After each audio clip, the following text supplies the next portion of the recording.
Hey, ladies and gentlemen, I'm back. Alan here with the Power to Gain Wealth. I am excited to talk to you today about money habits that keep you poor. How many of you know that we sometimes do things that actually are barriers to our wealth creation? And I want to help you to take a look at some of these things and then hopefully make some changes to see you gain wealth and thrive. And so over the years of running several businesses, starting several companies, and basically making many of these mistakes, I learned that when I began to change these, it really had some huge impact on my life and my business, my family, those kinds of things. The first thing I want to talk to you about, and if you're a solopreneur or you're a young new entrepreneur, you're just getting started, sometimes poor people, what they do, or people who have money habit problems, is they will pay the bills. Like they'll pay their rent and or phone, all these different things before they pay themselves. And I want to tell you why that's a problem, because what happens is, and then we kind of run in a deficit. We get all these things paid. We barely have anything to survive. We're scratching two pennies together just to try to make it. And we're constantly worrying about money. That worry creates fear. That fear paralyzes us, and it causes sometimes confusion. Maybe it causes us to make irrational decisions because we're running to try to remedy a problem in a negative mindset. But if you pay yourself first, and then these bills are coming up, that you're good and you got things taken care of, and you can move forward in peace, and then hey man, I got to create this wealth to pay these bills by this date, and then you can begin to tackle those problems each one at a time. And if you know Robert Kiyosaki from Rich Dad Poor Dad, you'll know he talks about that extensively. But that's just one of those habits sometimes that keep people poor. They don't pay themselves first. The second one is they have no budget. After years of working with a variety of different entrepreneurs, I've got to work with and train at all different levels, over 8,000 different entrepreneurs. And it's been a pretty amazing ride. I love it. I love seeing people grow and thrive. It really is my passion in life. And to see them just to expand their wealth, their finances, their family, their fun, everything about their life, just it intrigues me to see them grow and thrive. But the budget, did you know that on average, it's about 79% of people do not have what we would call a written budget. They don't know where their income or expenses is totally coming from. Now, if you're a W-2 earner, I get it. You got a paycheck, comes in every 2 weeks potentially, and so you could see money coming in. You could see what hits the bank account, right? But do you know where it's going? I mean, like realistically, for example, do you track some of those expenses that are sometimes annual expenses, like the DMV fee, right? Did you break that down into a monthly expense? Well, some people don't, right? And so they have this budget. They have this budget that's in their head, but not on paper, and then they have a harder time moving forward. So I want to encourage you, know where your income is. As an entrepreneur, you might have multiple streams, so know where that's coming in at. Do your averages by looking at 3, 4, 5, 6 months, figure out how much you have coming in on average, look at your expenses, what's going out, and see where maybe you can make some changes, right? So the third thing is they have really no nest egg or a stockpile. Now, that's important because that's going to create a peace of mind that allows you to grow and scale. And think about the things that are important, like what do you need to grow and scale your business, or what is that extra side hustle you can start to complement your W-2 earnings, right? And we'll talk about a few of those in a little bit here. But that stockpile, you're looking for maybe a 3 to 6 months of what it would take to run your household, your family, or your budget. Of course, you have to have a budget in order to make that happen, right? You have 3 to 6 months in the bank, so you want to just start putting away and see how that's going to help you. Now, one of the things I encourage you to do, if you can take that, like that 3 or 4 months of it,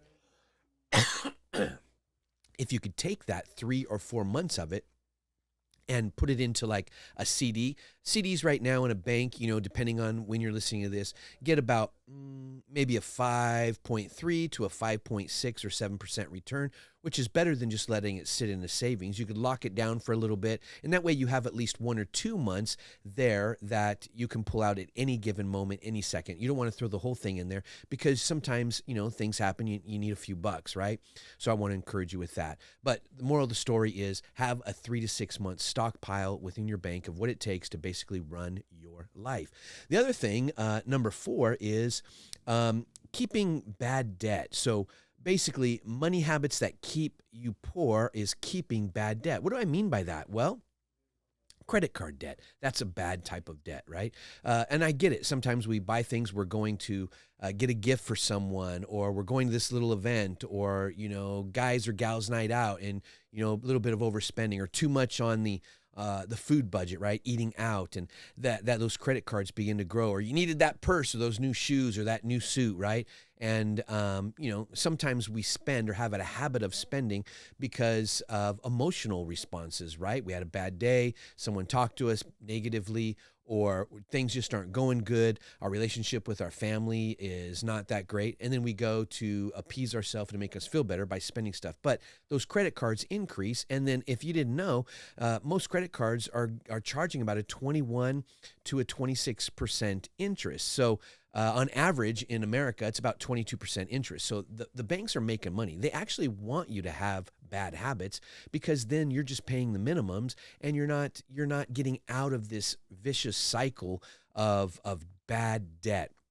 Now, one of the things I want to make you aware of that you can do, well, you could transfer maybe a bunch of your credit cards to a credit card that's going to give you 0% interest for 12 months. That's great. And then get that thing paid off. But at the end of the day, if you're a solo entrepreneur or even a W-2 earner who's doing a side hustle, what you want to do is begin to use that credit card as an extra side hustle.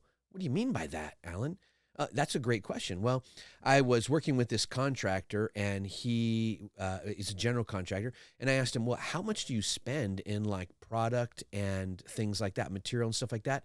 He said, well, usually it's about $800,000 a year. And I go, okay, that's a lot of money. So are you putting that on, are you putting it on a credit card? Are you paying cash check? What are you doing? He said, well, it's basically a combination of check and cash.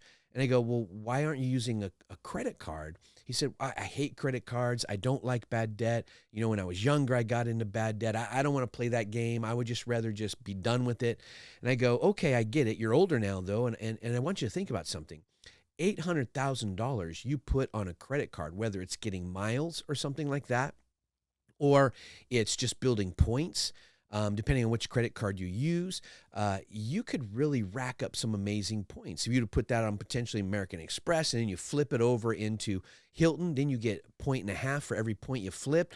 That used to be the rule of thumb for them. Or you put it on like a Hawaiian Airlines. That's exactly what I do. And I have so many points. I have free trips for like an entire year, which is amazing, right? But it just, the points keep increasing because I keep using these credit cards. And here's the clincher, right? At the end of each month, you pay them off completely. If you pay them off completely, you literally paid no interest money to the credit card company, which works out, right? They gain nothing from you. Well, then the question arises, well, how did the credit card companies, how did they make money? Well, here's the point. When you used your credit card at that company, they literally charge that company for you using the credit card there. So they're still making money. Don't worry about that. But when you pay it off each month, you're accumulating this stockpile of points, which can be literally in the thousands of dollars per month of extra points and or money gained. So I want to encourage you with that, ladies and gentlemen. Use your credit cards wisely. Don't hold on to bad debt. So that's number 4. So number 5 is expensive habits. People with expensive habits sometimes will go out and buy that thing, that new car. I was talking to a gentleman just the other week, and unfortunately, he's trying to pay his taxes. He can't even pay for his tax bill. And I said, bro, I have known you for years.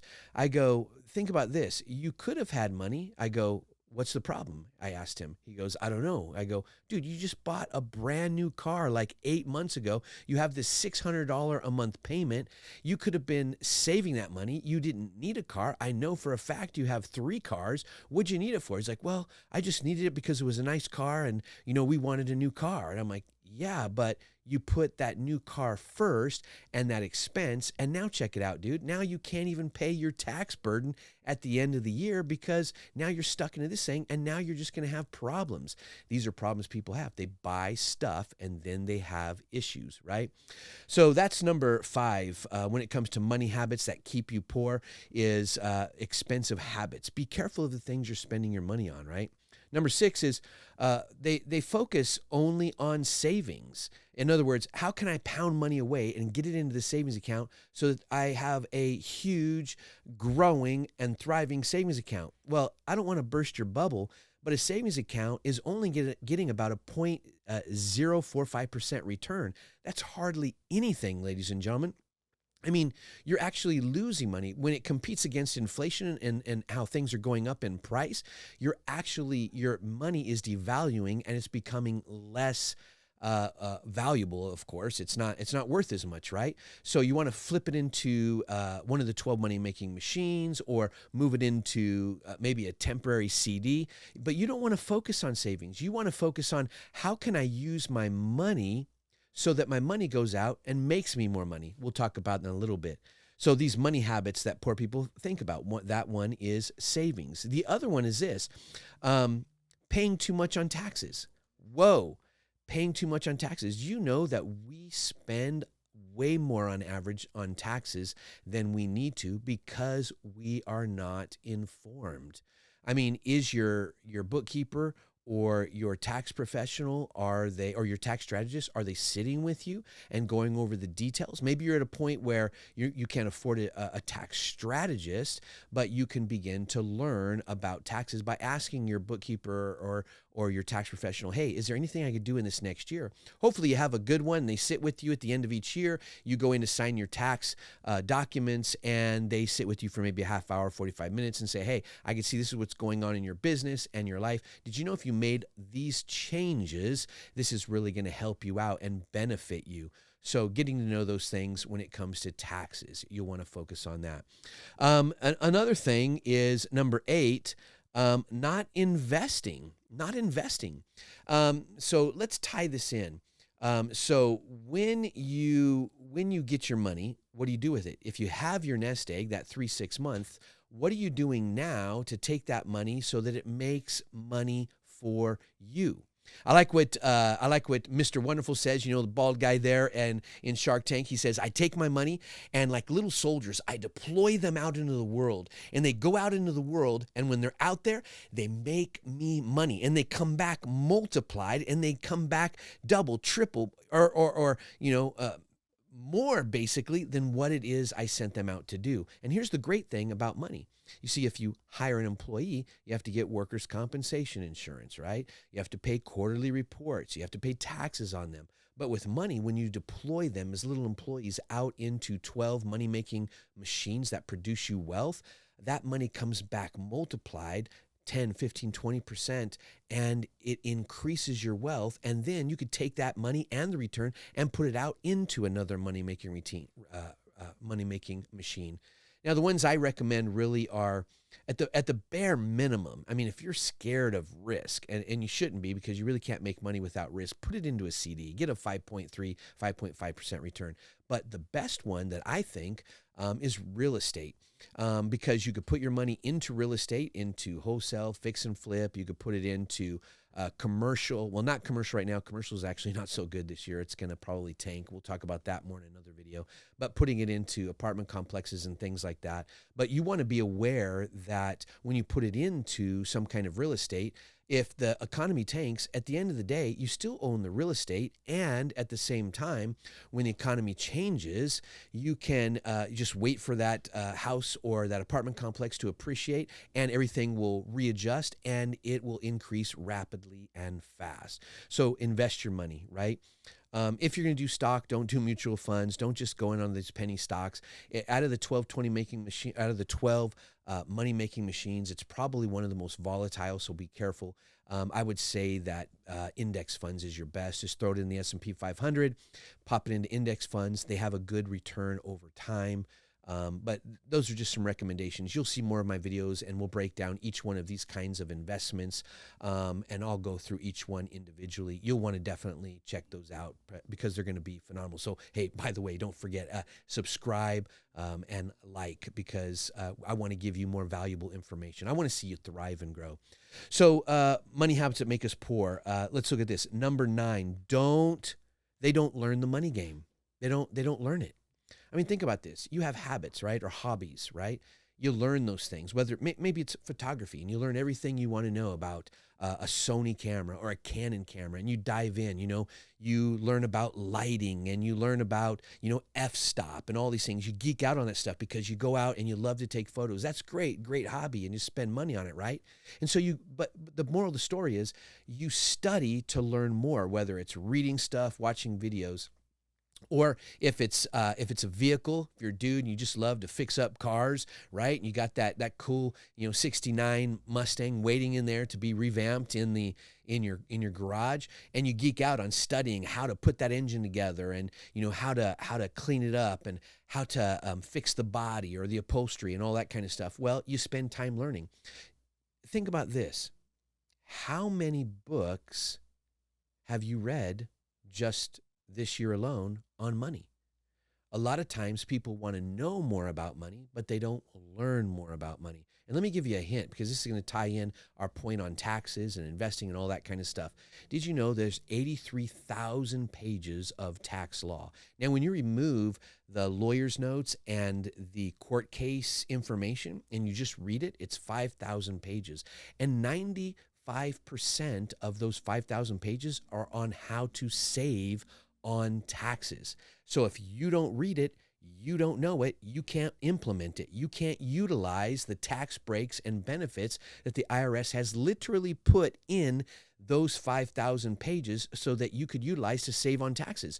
So what happens is the billionaires, they hire people who actually read those books. They utilize them. We call them loopholes. They're technically just tax write-offs. And then what happens is we complain about all these people getting rich when we haven't even studied anything on money. So recognize that money is a game to be learned and approach it from that topic.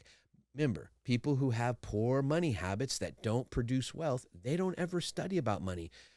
So get into those rooms, come to one of our training seminars and you'll get that. You can find out more in the description on that kind of stuff. So that's number 9. Number 10, the poor spend their money on stuff. Yeah, that's right. Like in that illustration, the guy bought a car. He can't even pay his taxes. He just keeps buying stuff. He buys suits. He goes out and he buys more equipment for his stuff, but he doesn't use his money to invest in something that's going to make him more money. So the rich, what they do is they use their money to make more money. They use it and leverage it as a tool to do that. So you want to learn how to do that. That is paramount, ladies and gentlemen, if you're going to break those bad habits, right?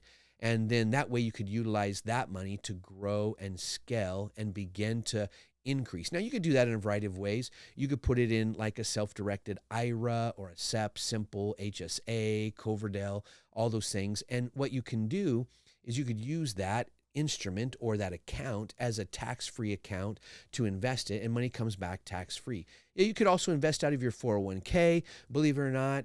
Sometimes you could do, they're eliminating it now, but used to be able to do a 401k conversion into a self-directed IRA. We'll see how that plays out over the next coming months. But the long story short is figuring out how to use your money to make you money instead of just spending it. How do you know if you're a person who spends your money and you're not utilizing your money? Well, you're living paycheck to paycheck. You have no bandwidth left over. You have no quan, from Jerry Maguire, no cash left on hand to utilize in some way, shape, or form to invest. So you really want to be able to do that.